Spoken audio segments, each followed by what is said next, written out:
Thank you, thank you, thank you. It is wonderful to be here with you today to talk about the future of healthcare, not just in Arkansas, but everywhere. And I think if we do it right, Arkansas can be a leader in that transformation. Before we look forward, let's take a step back and let's look at how we got here. I'm jumping all the way back to the early 1900s. This is Fifth Avenue, New York City, Easter morning, 1901. And it was common in the late 1800s and the early 1900s on Easter morning in New York City, you put on your bonnet, you put on your best suit, and you strolled Fifth Avenue. So here you see everybody out on Fifth Avenue on that Easter morning. And if you look closely, among all the buggies in 1901, you see one car on Fifth Avenue. Fast forward, 1913, same day, Easter morning, same street, Fifth Avenue. Everyone's out for their Easter morning stroll, and if you look closely, among a sea of cars, you find one buggy. This is the rate of change.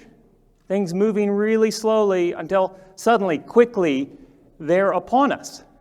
And if we were to go out and take a snapshot of healthcare today and come back in 12 years, I think it'll look like this. We're going to see this massive transformation because all the pieces are there.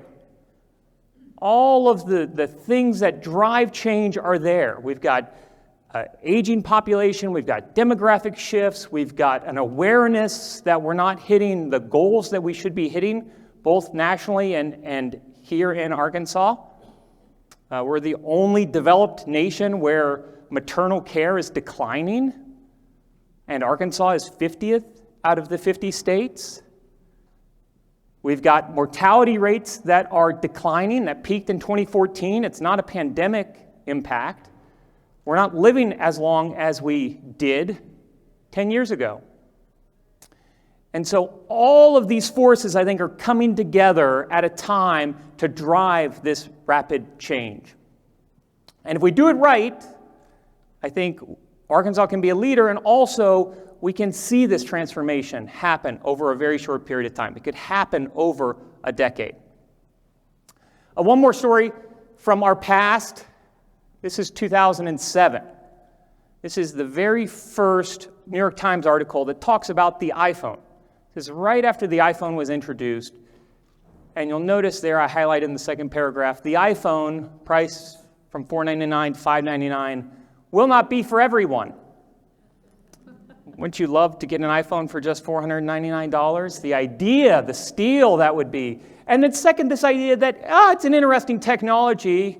That's an interesting solution. I can see where maybe it makes sense for certain people, but not for me. That doesn't make sense for me. I will never need a smartphone. I'll never need, certainly not a $500 cell phone. Who would ever need that? There's probably many of you in this room carrying 2 of them right now in your pocket, and they cost you a lot more than $500. Right? And that's just a few years after saying, that's a cute technology, but it's not for me. It doesn't make sense for me. I think that's also where we are in our healthcare journey. We've got a lot of new technologies, and we have people that look at them and say, that's interesting, but that's not for me. That's not how I practice medicine. Why would I ever do that? That's not the way I have done it, and my grandfather did it, and his father did it. We do it very differently here. And yet, quickly, suddenly, I think we'll realize that that technology or that application or that service that we thought wasn't for everyone turns out to be for everyone. And we'll find new and unique use cases for the technology. And then I think, importantly, one thing I want you to see throughout is that these shifts cause other shifts. The consequences have consequences. And it's those second-order effects that really transform an industry. It's those second-order effects that are really going to transform Arkansas. The first-order effects are just kind of swapping out one thing for another. Maybe we take an analog thing out, we put a digital thing in, doesn't feel very different. But when the second-order effects start to kick in, when those next big transformations come, that's when we really see the change. And so it's important to watch for what are those second-order effects? What are the consequences of the consequences that we should be paying attention to? So let me share 4 trends that I see playing out in healthcare today that I think have the potential to transform it over the next decade. And it's important to recognize that none of these things exist in isolation. They are bouncing around like a ping pong ball, hitting other things, moving things around. Like all of these forces are interplaying. And that's where that real transformation comes, is that interplay between some of these trends. Point number 1, we're moving from digitization to datification, and that has pronounced implications on healthcare. This is the next big transformation, and it's playing out in every industry. Some industries are further along, but it's going to hit healthcare significantly. We've been talking about digitization now for the last 2 decades. Obviously, that trend will continue, but it's this shift from digitization to datification that I think has significant impact and will fundamentally change healthcare services, how it's delivered, how it's offered, what we offer. All of these things are going to change as a result of this transformation. Let me give you an example of what this looks like in practice, and I'm going to grab something that will be all familiar to us, Coca-Cola. This is Coca-Cola's Freestyle machines, and you probably have seen these at your local burger shop. You can go and you can pour any drink you want, hundreds of options. You can mix and match different things. You can make your own recipes. Whatever you want, you can pour from these machines. A couple years ago, they did a competition where they put 4 drinks that were submitted by users against each other, and whoever got the most votes won a $10,000 prize. But here's the thing.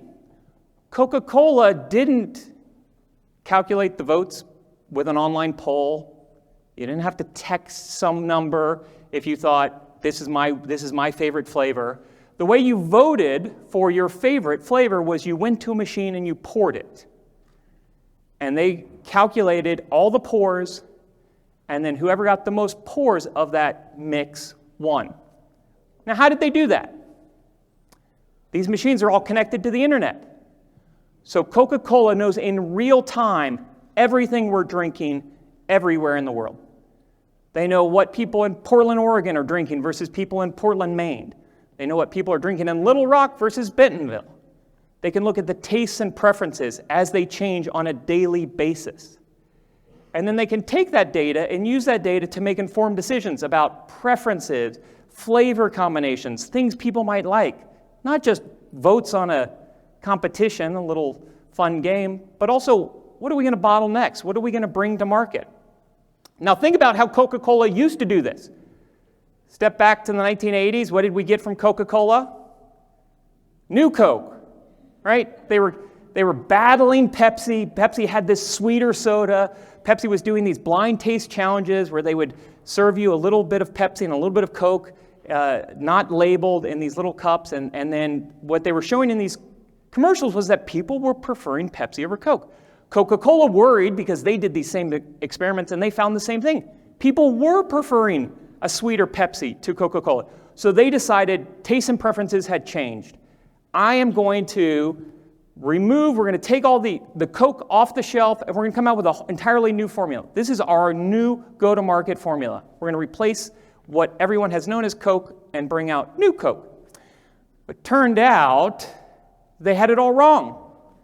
People did like a sweeter soda when it came to a little bit, but when it came to 12 ounces or more, many people preferred a less sweet soda. And so they had to replace new Coke, pull it off the shelf, bring back Coca-Cola, and today we call Coca-Cola Classic Coke because of this fiasco, because they messed up and had to bring out new Coke, and they had to, when they're bringing back the old Coke, they had to give it a name, so they called it Coca-Cola. But now think about what we get. We get things like orange vanilla, we get Starlight. I still don't know what Starlight tastes like, but I'm guessing that it's using data from what people are drinking somewhere in the world, coming up with formulas, mixes, matches, and then delivering that in bottle form. They just released a couple weeks ago a new soda. It's called Y3000, and it's designed to be a taste of the year 3000, what sodas might taste like in the year 3000, and they claim it's the first soda using artificial intelligence. AI's fuel is data. So where did all the data come from? I'm guessing it came right from these soda machines, harvesting all of that data. What I want you to see in this is that the data is a byproduct of the service. Coca-Cola didn't set out and say, we're going to figure out ways to harvest all of this data from users. Their goal was to deliver a good product, to deliver a customized product. And in that process, they realized there was this byproduct, what I call data exhaust.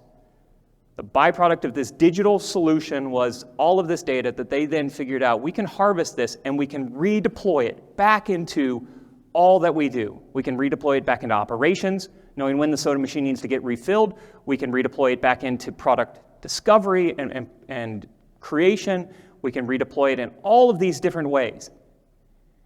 So some industries, as I note, are further along. I think healthcare is in that digital transformation, and the next step is to realize all of this data, this byproduct of our services, this data exhaust can be harvested, collected, organized, structured, and redeployed back into that environment to help us make more informed decisions, to help us make better decisions, and potentially in the future to make autonomous decisions, to make decisions on our behalf. Here's how Amazon's thinking about it. This is their freestyle store. And you can see the woman's walking around.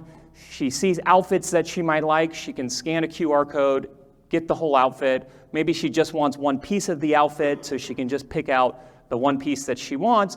And then when she's ready to go try them on, she's assigned a dressing room. And waiting for her in that dressing room were all the clothes that she picked out. All the clothes that she scanned, all the sizes that she picked out are waiting for her right there in the dressing room. There's also a television in essentially a computer monitor in that dressing room. So if she decided she wanted more things, maybe she wanted to see what else was available, she could order it directly from the dressing room, and it could be delivered while she's still there. It's got this dual-sided wardrobe. What could ever go wrong with a dual-sided wardrobe while you're in the dressing room, right? And then you'll notice she picks what she wants, and she walks out of the store. So she walked into this environment, she has this physical experience, but all along the way, we're capturing digital information. Information that was already there, but wasn't being captured, collected, organized, structured. And now Amazon knows not just what you bought, they know everything you didn't buy. They know everything you tried on.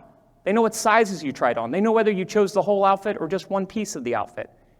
All of that data, which was already there, wasn't being captured, collected, and organized, now they have that, and they can feed that back into their systems, to their merchandise managers, to their designers, to the companies that they partnership with, all of that data helping them deliver tomorrow's product, and the product after that, and the product after that. So where does that show up in healthcare? The first piece is we start to sensorize those environments. Here you can see in a hospital room where they're sensorizing that environment, they're capturing what's happening in that environment, and we're using lots of sensors to tell us lots of things about these environments. In this particular case, just one example, they're identifying has the room been cleaned or not. So we can use that data that was already there, but just wasn't being captured, collected, organized, to determine are the right protocols being followed? Are we following the things that we set out as safety standards? And this could show up in any environment. It could be in a hospitality setting. It could be in a kitchen setting. It can also obviously clearly be in a healthcare setting. And we could use that data that just happens to be there, that wasn't being captured and collected, to help us define those environments. Now again, thinking about data being the fuel of AI is really good at making predictions. At its fundamental root, and there's all this talk about artificial intelligence today, at the end of the day, what it does very well is it makes predictions, and it does it very inexpensively. And we know that with technology, when something goes from an abundant resource to, goes from a scarce resource to an abundant resource, then it gets deployed widely. Something goes from an expensive resource to an inexpensive resource, we deploy it widely.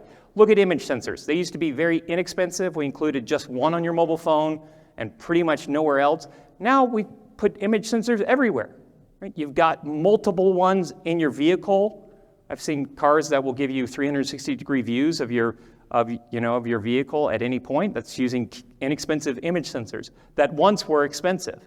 So as they become inexpensive, then we can start to use them widely. And that's what's happening with AI today and with predictions, is we can use that data that's coming off of all of these digital environments to make predictions about the future. And to make predictions from there and make predictions from there. If you think about ChatGPT, all it's doing is predicting what the next word is. What's the next word? And what's the next word after that? And what's the next word after that? So if I were to say something like, for breakfast, I love to have, now finish that sentence, and maybe it says bagels. And then the next word is with. The next word is cream. And the next word is cheese. And so you start to build sentences by predicting what's the right next word in that environment.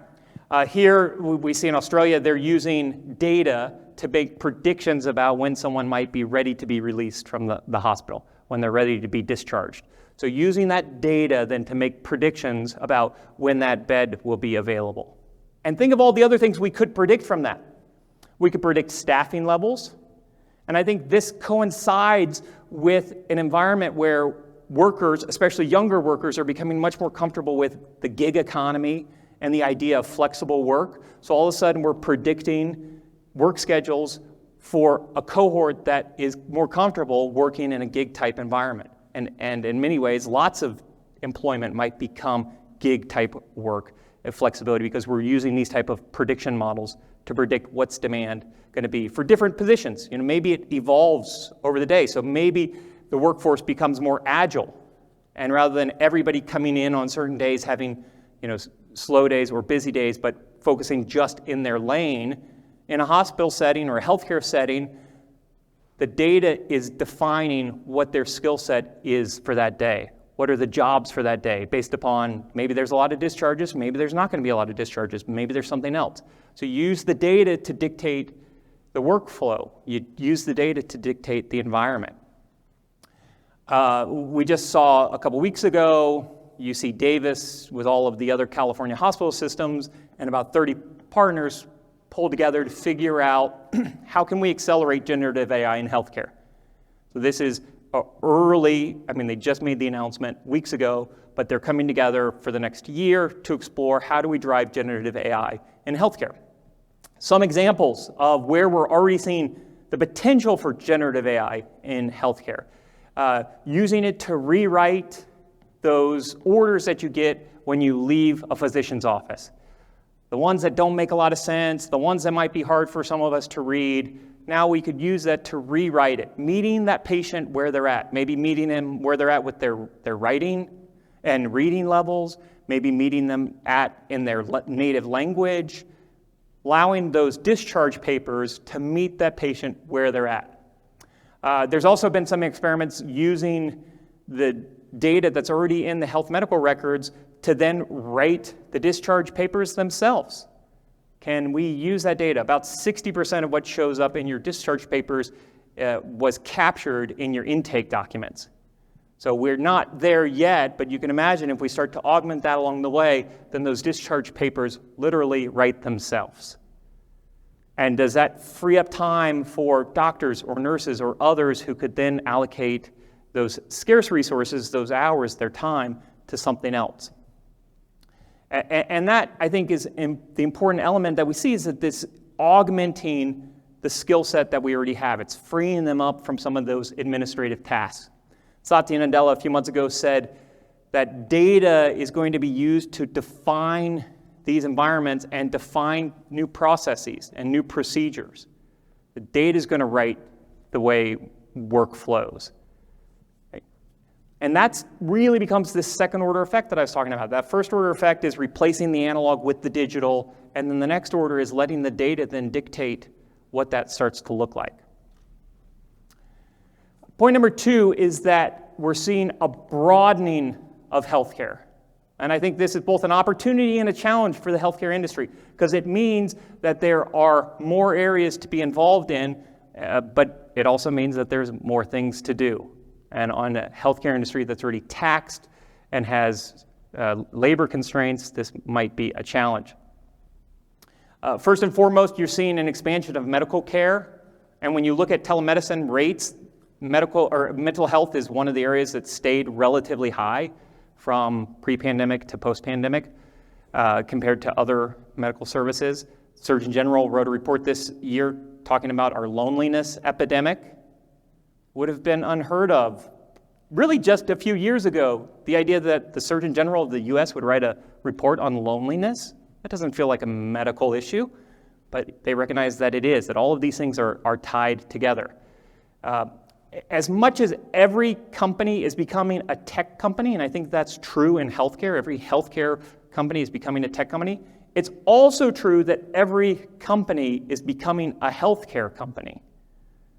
And they recognize that the health and wellness of their employees matters to productivity and to what they're able to accomplish. And I think that's also a shift from the way things used to work. There was a clear separation. I mean, obviously there were missed days, but we recognize that if somebody is struggling with mental illness or other issues around mental health, they might not be bringing their whole self to work. And so is there a way that we can help address this so that not only do they win as an individual, but the organization also wins? We saw a hospital in St. Louis open up their first mental health urgent care, one of the first in the country. So again, this broadening of healthcare services. Uber, just 2 weeks ago, announced a partnership with the Minnesota Department of Health, where they're going to do a year-long pilot. They'll give patients rides to their appointments or to pick up prescriptions if it's been prescribed by a doctor. They announced a partnership with United Health a couple weeks ago where they'll allow Medicare Advantage patients access to the platform, but be able to use their Medicare benefits to pay for things like rides or groceries. And so you're seeing a broadening. Again, 5 years ago, you wouldn't have said, oh, Uber, that's not a healthcare company, that's a transportation company. They certainly look like a healthcare company. Certainly they're being tied into the healthcare service. Instacart just celebrated a year of Instacart Health. And again, here's a grocery store delivery platform. What does that have to do with health? Well, you can go to Kentucky and you can look at what they've done there with partners like Good Measures and WellCare that allow them to ultimately provide more nutritional recipes to their Medicaid members, and also maybe have certain food delivered to them. Next year, they'll also integrate Medicare Advantage payment platforms so you can have a greater connection between your medical benefits, traditional medical benefits, and wellness. And I've certainly heard it from ACI that you have to look at this holistically. It isn't just the medical services that are being rendered, but it's helping that patient, that customer, that person from beginning to end.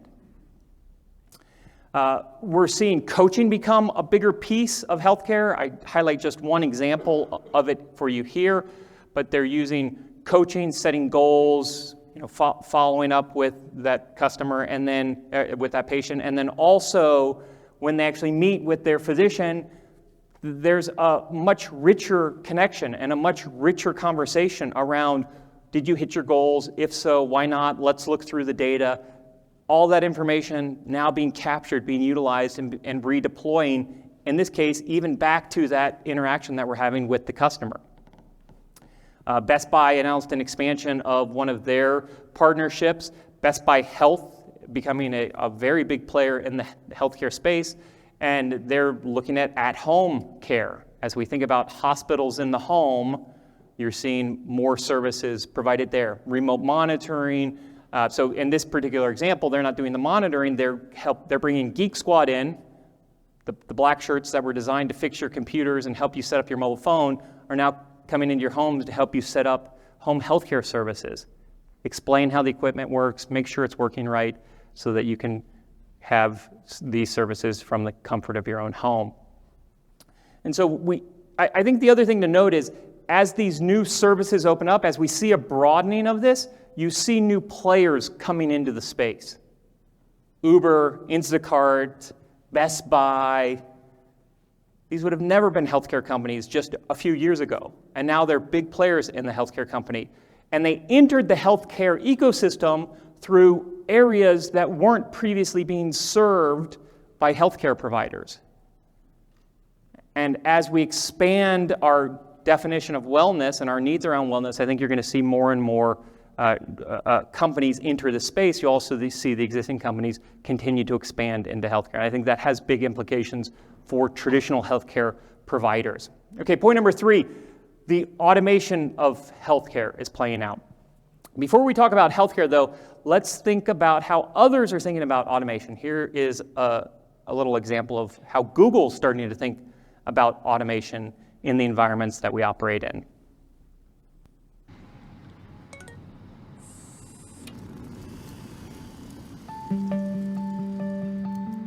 The Dutch cycle more than any other nation in the world, almost 900 kilometers per person. But that also means we have 350,000 bike-related injuries.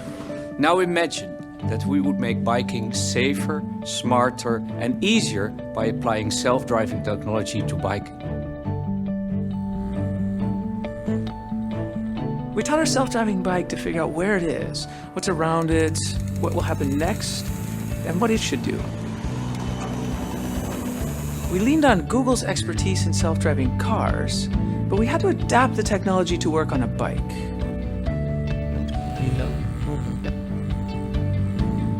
We decided to add 2 additional features. First, you can request the bike to pick you up wherever you are, and we developed a comfort mode, adjusting the pedals to a perfect resting position. Well, I think the self-riding bike could really give a boost to the economy because people could also work on their bicycle.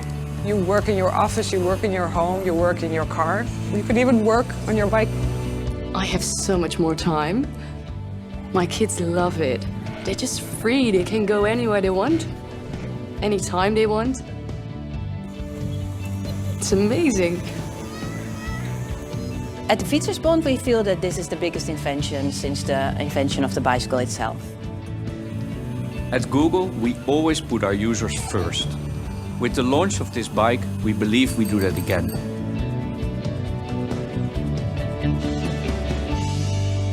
So you might have guessed it, that's not a real product. At least not yet. But here's a self-driving stroller, and that is a real product you could buy today. What could possibly go wrong with a self-driving stroller? But we're thinking about automation kind of broadly. Where are we going to put automation? This is Moxie. This Moxie is a robot that's starting to show up in hospitals. Los Angeles Children's Hospital became the first children's hospital nationally to have it.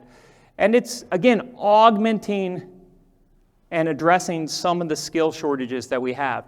It's really designed to deliver things around the hospital, to move things around. Maybe it's lab result or lab that need to be moved around. Maybe it's X-rays or other things that are still physically being moved around.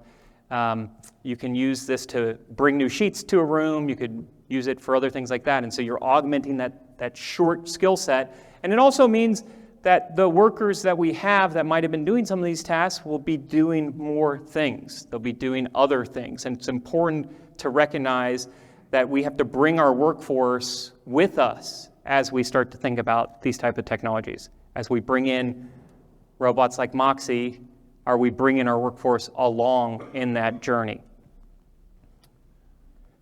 This is a Samsung TV, and while they're showing yoga here, what I want to highlight and what I want you to see is that at the top of that television is a small camera. So this person is getting real-time feedback about their yoga poses. And while that might be a fitness application that feels distant from healthcare, you can imagine all of the things that we do in healthcare that we want real-time feedback on that could be automated in this type of environment.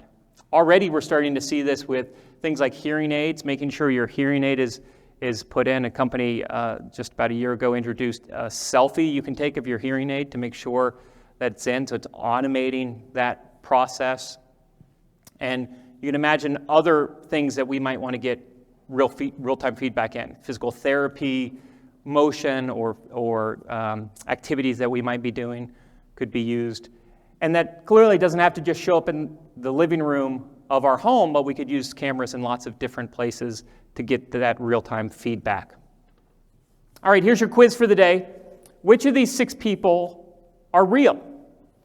And which one of them are computer-generated, what we call synthetic media? It's tough to tell, isn't it? In fact, none of them are real. They're all computer-generated. And if you couldn't tell the difference, you're not alone. Most people can't tell the difference between computer-generated people and real people. Can't tell the difference just looking at the photo. The other thing to note when we do studies like this is we also find that people find, for whatever reason, synthetic media, so computer-generated people, slightly more trustworthy than real people. When we ask them to grade trustworthiness, we tend to find the computer-generated people a little more trustworthy. I don't know what that says about society or what that says about culture, but if you think about ways that we might be able to use this in healthcare, maybe it's promising. Maybe, your doctor could create a synthetic copy of themselves to help deliver those discharge orders or to send you a quick message during the week. This is President Yoon. He's the current president of South Korea. And when he was running for president in South Korea, he created a copy of himself. Both he and the person running against him created synthetic copies of themselves. Today, for about $50,000 and 8 hours of recording, you can create a synthetic copy of yourself that can say anything you type. So campaign managers love this because they only say exactly what's been written. There's no going off script, no ad libs. This was Yoon AI, and he was very clear and very transparent. They said this is Yoon AI, but Yoon AI could give specific messages. So today we get letters from candidates who say, Shawn, I know this is an important issue for you. It's an important issue for me too. Maybe in the future that will be a video and they'll be addressing me. And we could also think of healthcare applications. Here's one starring David Beckham for malaria. Malaria isn't just any disease. It's the deadliest disease there's ever been. Se dice que ha matado más de la mitad de la población. In this malaria commercial, he speaks multiple languages. وما زالت تقتل طفلا كل دقيقتين. But David Beckham only speaks English. Nous savons comment, nous en avons la possibilité. So we use synthetic media to make it look like David Beckham is speaking that language. Now you can imagine we could use that technology to get out any message we want and meeting individuals where they're at, letting them hear the language that they want to hear, letting them, even we could use accents, we could use dialects, we could use slang words, we could use anything we wanted to meet the customer where they're at. That person meeting them could be David Beckham. Who wouldn't love a message from David Beckham, right? Or it could be anyone we want. It could even be themselves. Imagine if, when you woke up, the person that greeted you there on your phone was a synthetic copy of yourself saying, hey, Shawn, don't forget, 9 a.m. you have to take this medication, or 10 a.m. you've got this appointment, or at 11 a.m. you need to do this. Maybe we ignore our doctors, but maybe we wouldn't ignore ourselves. Or maybe it's our moms, right? Nobody's going to ignore your mom when your mom shows up and tells you to do something. So maybe it's a synthetic copy of somebody that we trust. So we're using this in lots of places. And that example that you just saw of this idea of using technology in very different ways and changing the way we think about technology, changing the processes. So we think about driverless cars as moving us from point A to point B. And it's simply replacing the existing technology. And this is my point about those second-order effects. But when we don't have to have seats that face forward, when we don't have to have steering wheels and brake pedals, we can start to do whatever we want inside of that vehicle. So that vehicle, in this case, could be a virtual meeting room. and maybe that was a synthetic copy of the doctor that greeted her and did all of her intake, and then when she gets to the hospital, she meets the real doctor in person. It could be a dentist office. You know, there's no reason why you couldn't put a dentist chair in the middle of a self-driving vehicle. Today we go to the dentist office, but tomorrow the dentist office can come to us. And maybe the dentist office is in this town on a Tuesday, and it's in this neighborhood on a Thursday, and on Friday it's over there. So again, meeting the patients where they're at. So in Arkansas, I know we're trying to solve some of these urban-rural divides, and we're thinking about how do we get patients to care. The other way is how do we take care to them, and how do we use automation? Let me just close with one final point. In all of this, one of the things technology does is unbundle services. Think about growing up and watching the news to get the weather report for the next day. It was never first, right? They would tease you. Like, are you going to need an umbrella tomorrow? We'll be back to tell you. And so you'd have to sit through those commercials. You'd have to wade through the local news. The national news was, always at the end. Sports was always last, because they knew if people got the sports, they'd watch the sports and then they'd bolt. So they'd drag that out all the way to the end. That's a bundled service. You got local news, you got weather, you got sports, you got all of these things bundled together to create an audience that advertisers would find attractive. And so they bundled the product. Newspapers were the same thing.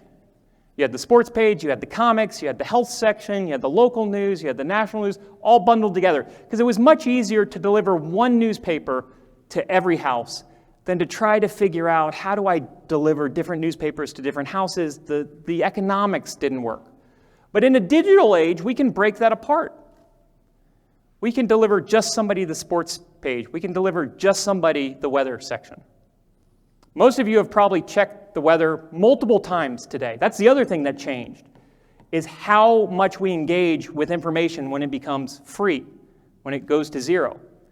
Used to be that we'd get the weather, and that was it. That was like the update, right? You would dress the next day according to what you heard at 10 o'clock the night before. And even if you read the weather in the newspaper the next day, it was probably printed the night before. How many people have checked the weather today on their phones in this room? A bunch of you. How many of you have checked the weather for a place you're not even going to be at? Right? Bunch of hands, right? What's the weather today in Hawaii or wherever we're interested? Like, the idea that we would check the weather in a place we're not even going to be at? Ludicrous. That doesn't make any sense. Just a few years ago we would have said that, right? That's what happens when data goes from an expensive, scarce resource to an inexpensive, abundant resource. And it breaks apart these traditional bundles, which were defined by economics. That's what's happening in healthcare today. We're unbundling traditional services. We're unbundling traditional relationships.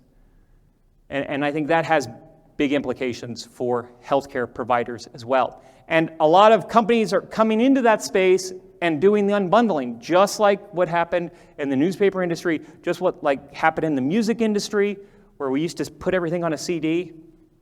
Just a couple weeks ago, Walgreens announced an expansion into virtual health. 5 years ago, we would have said, they're a pharmacy. They're never going to go into virtual health. And there they are, right? They're unbundling pieces. They're taking the pieces that seem attractive to them, that fit within their strategy and their portfolio. You've got lots of different pieces getting unbundled. This is a hospital in Iowa that after the pandemic, they kept some of their nurses in a virtual setting. So these nurses are full-time virtual. Maybe they're later in their career, maybe they just don't want to interact with people, but they can offload tasks from some of the other nurses.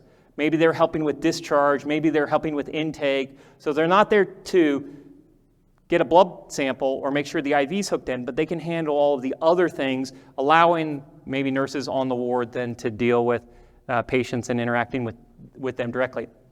Maybe they're showing up virtually. Maybe you have these expert nurses, expertise, or doctors that you want to then use their expertise and scale it more widely rather than having them do the rounds or visit with patients. Maybe they can just come in for a consultation for some of the things that are most concerning, and so you can bring in that expertise when you need it. Breaking apart the value chain of what that used to look like. Another example from Evernorth, they're breaking services apart from time. So here is an asynchronous medical experience. You go into the app, you say what's wrong with you, and then the doctor gets back to you later. Now, it used to be that we would go into a physician's office, we would tell them what was wrong, they would make a best guess and tell us what they thought was the issue, provide a treatment plan, and then we would only come back if something went wrong. And we're used to this synchronous medical care.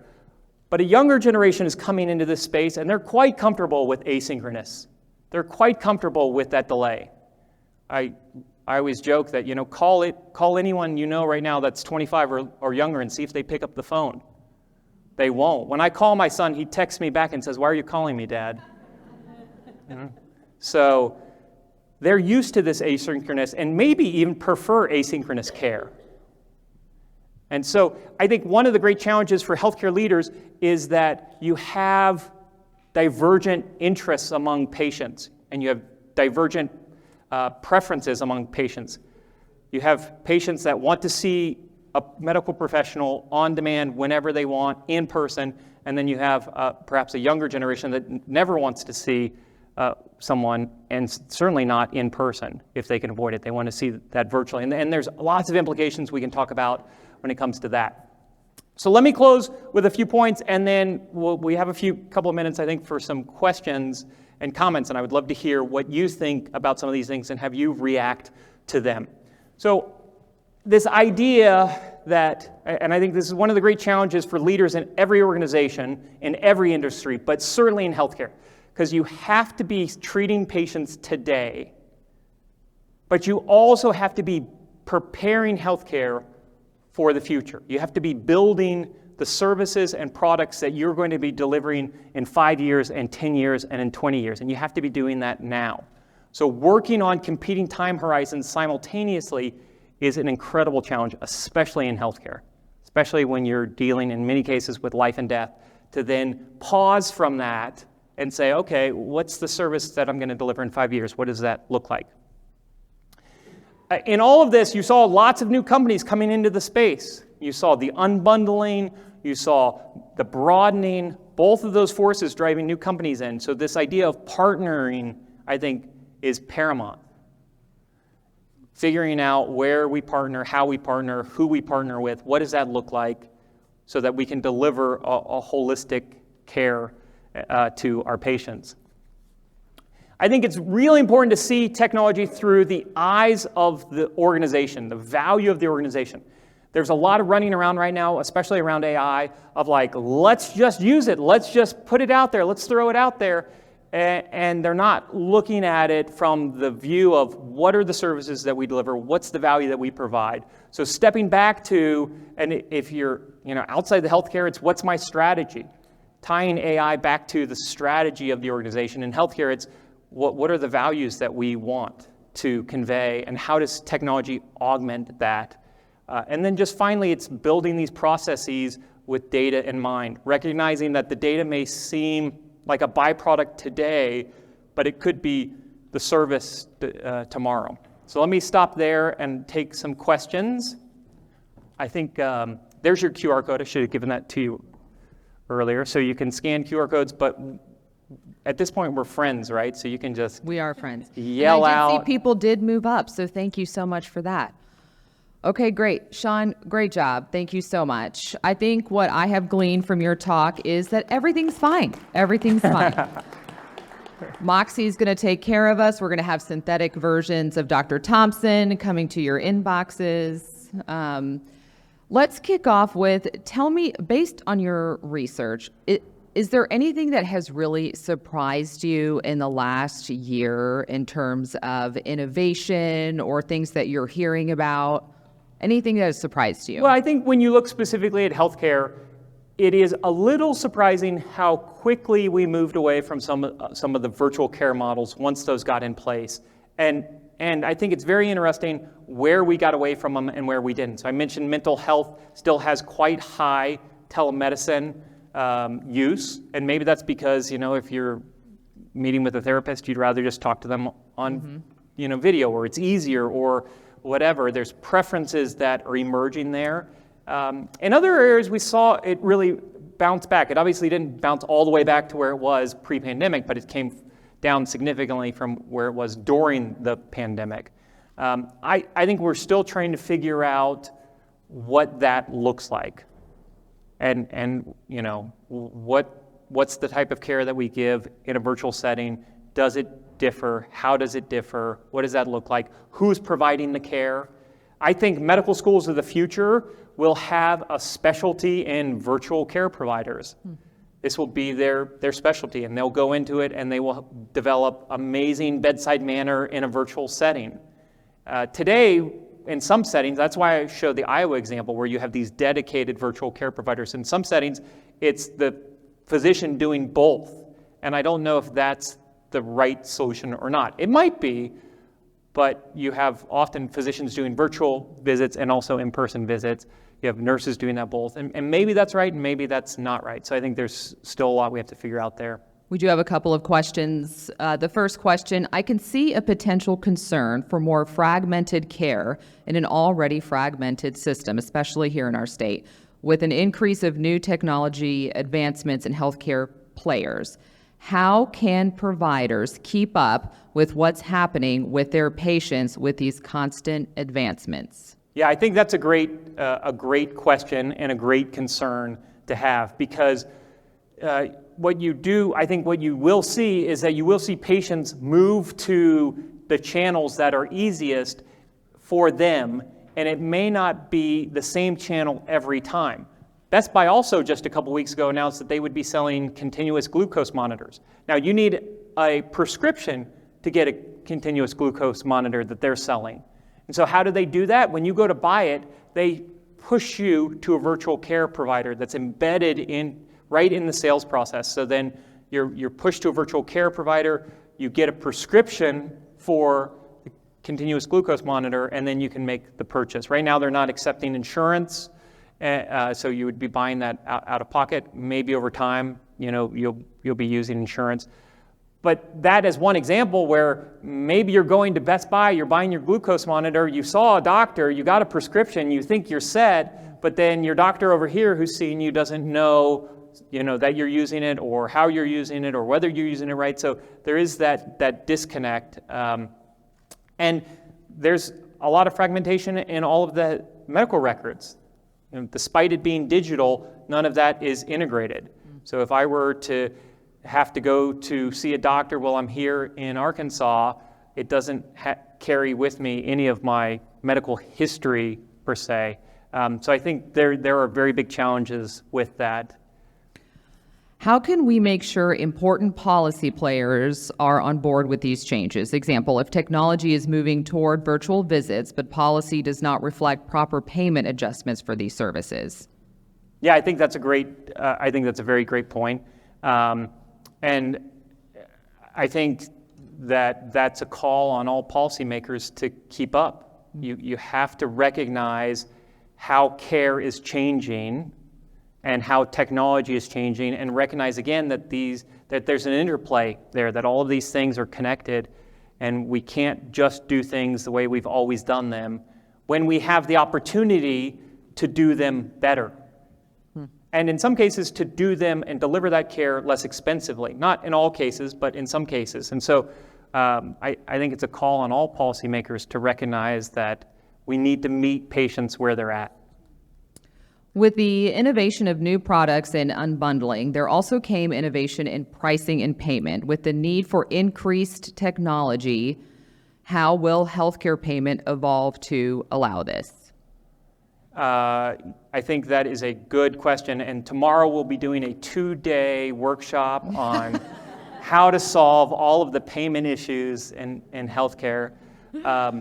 No, I think that's a big challenge, is how do we solve that? How do we pay for, technology-infused care when often that technology can come with expensive price points. I think the other piece, though, that we still haven't figured out in this country that we have to figure out is the recognition that wellness might drive lower healthcare, and so wellness should be part of healthcare service consideration and healthcare conversation.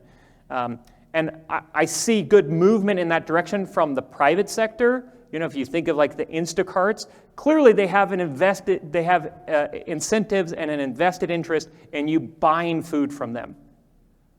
But if they can guide you to healthier food, then that could be a win-win. And if they can embed that into the healthcare system, then I think everybody can win, because it will should lower, and hopefully does lower the cost of healthcare overall. So I think there's a lot of innovation that takes place there. And I guess that's a key point in all of this, is that there's innovation happening. I've tried to highlight just a little piece of that. The next piece is we have to keep innovating on the policy front. We have to innovate on the payment front and make sure the economics align and the policies align with the innovation that's taking place everywhere else. Great. We have time for just a few more questions. Since many healthcare workers aren't well versed with specific tech coding knowledge and its connection to AI, how should healthcare workers stay ahead of the curve in order to be prepared for the next tech advancement? Yeah, it's a great question. The way I think about AI today is figure out what your superpower is, and let artificial intelligence or any technology augment that superpower. Right now we're worried that, AI is going to replace me and it's going to replace my superpower, but I think time and again we see that technology can accelerate and augment that, our skill set. Computers didn't cause us all to be unemployed and didn't cause us to have a lot less work to do. In fact, we probably all feel like we're working more than we ever have. Actually, the number of hours worked in the U.S. has declined a little bit. I don't feel that at all on a personal level. I'm sure many of you are the same way. So I think what we have to do with artificial intelligence in particular is figure out what's your superpower. What am I really good at? So if it's healthcare, what is it about healthcare that I'm really good at? If you're really good at looking at big pieces of data and identifying patterns and making predictions, then you're in trouble. Like if your superpower is I'm really good at making predictions from millions of pieces of data, you might be in trouble.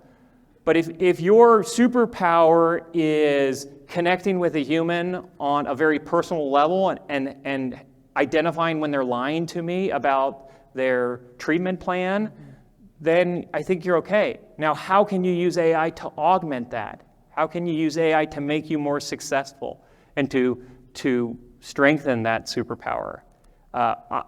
I'm really optimistic, because when I look at what AI does really well and when I look at our superpowers, I think there are some amazing synergies there, some incredible synergies there that are starting to unfold now. So I'm pretty excited about that. I think what you're saying is going to answer maybe a little bit of this last question here, and that is, do you see a future where virtual first providers will disrupt brick and mortar healthcare? So yes, maybe. I mean, I think that, sounds like the question is, am I worried about the fragmentation completely disrupting healthcare? And I think if you look at other industries, legacy industries that were early disrupted by technology, the newspaper industry, the music industry, like people were writing the obituaries for those industries. This is done, right? We'll never, ever have a music industry as robust as we did when we were sending CDs to storefronts. Or, we're never going to have a newspaper industry like we did when we delivered a newspaper to people's front doors. It took some time, but what we realize is that there is a way of driving value in that digital environment and that they can coexist. And so healthcare will probably feel that same transition. That's, and that can be painful at times. That's why I really like partnerships. And I think if you look at what some of these companies are doing that are entering the space, they are forming partnerships. Best Buy is a great example. as just one that I've highlighted, but all of them are forming partnerships to say, okay, we're going to do this because we do this really well, and we're going to have you do this piece. I think the other thing is this broadening means that there's much more healthcare that needs to be delivered than ever before. And as the population ages, that's only going to become more pronounced. So there is enough healthcare demand out there. Not to mention, and I think ACAI is great at highlighting this, all the healthcare needs that are going unmet. Like all of that healthcare service that should be delivered that isn't being delivered for any number of market failures. How do we deliver that? So when you take into account all those forces, I see an opportunity for a lot of healthcare in our future. A final thought before we wrap? Let me just close with one final story. This is like my Oprah moment, right? I've got one more thing for you. This is Garry Kasparov. In the 1980s, he's 22 years old, and he becomes the world chess champion at 22 years old, still the youngest world chess champion in history. And he's coming of age at a time when AI is starting to get better. And here he is in Germany playing 30 computer programs simultaneously. So he's walking the inside of this square, he's playing 30 different computer programs, and he wins all 30 of those matches, beats every single computer program, and walks away from that. Later in that year, he becomes the world chess champion. Fast forward, so this is 1985, fast forward 11 years to 1996, and he's playing one computer. He's in Philadelphia, he's playing IBM's Deep Blue, and he would hang on to beat IBM's Deep Blue in 1996. And they would challenge him immediately. On that same day, IBM challenged him to a rematch. Let's play again in 1 year, we'll give you $1 million. Garry Kasparov thought, that's an easy check to cash. I'll gladly accept. Scheduled for a year later, 1997. This is how Newsweek described that rematch, the brain's last stand. The idea that, if AI beats the best chess player in the world, just one more example of computers beating humans, computers being better than humans, and then also the death of chess. Because who's going to play chess if the best chess player can't even beat a computer? So Garry Kasparov, 1997, New York City, goes on, he plays IBM's Deep Blue, and he would lose this match, becoming the world's first chess champion to lose to a computer in regulation play. Here he is after that chess match. You can see not happy about the outcome. But this is what happens coming out of this. As everybody's writing the obituaries for chess, Garry Kasparov starts to get involved in a new type of tournament. And these were tournaments where you could enter as an individual. If you were a chess grandmaster, you could enter yourself. If you were a software programmer, you could enter your software program. Or you could form teams. Multiple chess players could come together, software programmers could come together, and what they found was it wasn't the best chess players that were winning these tournaments, and it wasn't the best computer programs that were winning these tournaments. It was strong amateurs with multiple software programs that were winning these tournaments, knowing when to use which software program in which move. They were the ones winning the tournaments. And Garry Kasparov writes about this: weak human plus machine plus machine plus better process was superior to a strong computer alone, and more remarkably, superior to a strong human plus machine plus inferior process. And I think this plays out especially in healthcare. It isn't enough to have the best technology, but it also isn't enough anymore to have the best people. You have to figure out how to bring them together and how to rewrite the processes. How do I take the best technology, the best innovation, and bring it together with the best people to form new ways of doing business, to form new ways of delivering healthcare? I think that's one of the big challenges for leaders today, is how do I use this innovation together with my workforce and bring them together in new ways? Not just replacing what we've always done, but finding new ways of doing it. And I think the ones that do will be the ones that win. They can bring together into a new process the best people and the best technology. Thank you very much. Thank you so much, Shawn, for your insights. Thank you.